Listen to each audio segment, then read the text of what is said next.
Sama seperti halnya manusia, sapi juga dapat terkena luka fisik. Eits, tapi jangan takut, kita punya solusinya.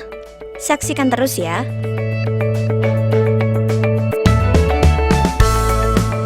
Ketika kita sedang memberi makan sapi dengan menggunakan arit, tidak jarang arit tersebut mengenai sapi, sehingga sapi mengalami luka yang harus segera ditangani. Hal apa saja sih yang bisa menimbulkan luka pada sapi? Nah, berikut ini Bapak Muklas selaku ahli peternakan sapi akan menjelaskan bagaimana sapi bisa mendapat luka fisik. Kita simak yuk. Oke pemirsa, jadi kembali lagi dengan saya Dr. Iwan Muklas. Ini saya lakukan, jadi saya pernah melihara sapi 10 ekor, saya pelihara sendiri, jadi saya perah sendiri, kemudian saya cari rumput sendiri. Nah, salah satu contohnya adalah seperti ini. Jadi memberi makan seperti ini adalah keliru atau salah, karena ini kalau kita seperti ini, contoh ini gini, ini akan menimbulkan luka. Jadi pernah kejadian peternak itu dia memberikan makan seperti ini, kemudian alat ini mengenai hidung.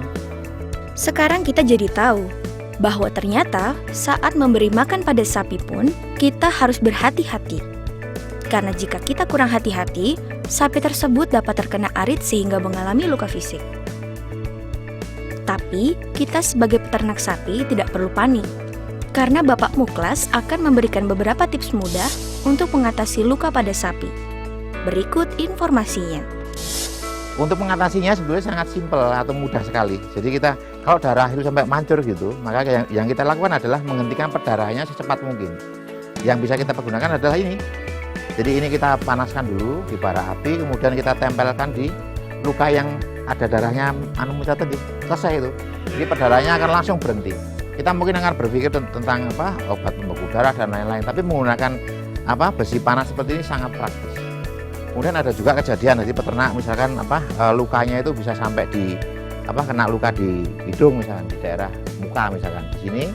Nah, itu pengobatannya juga sangat simpel. Kita akan menggunakan abu dari jerami ini pemirsa.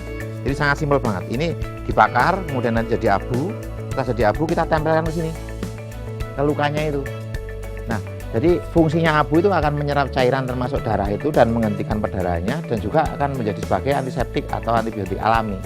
Jadi tidak mencegah kemungkinan terjadinya infeksi.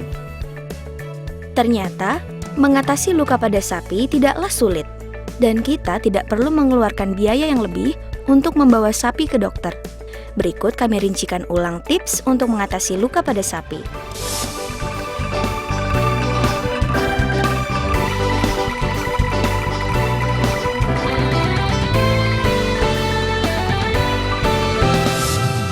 Semoga dengan informasi tadi, kita dapat lebih baik lagi dalam beternak sapi. Selamat mencoba! Sampai jumpa di episode berikutnya.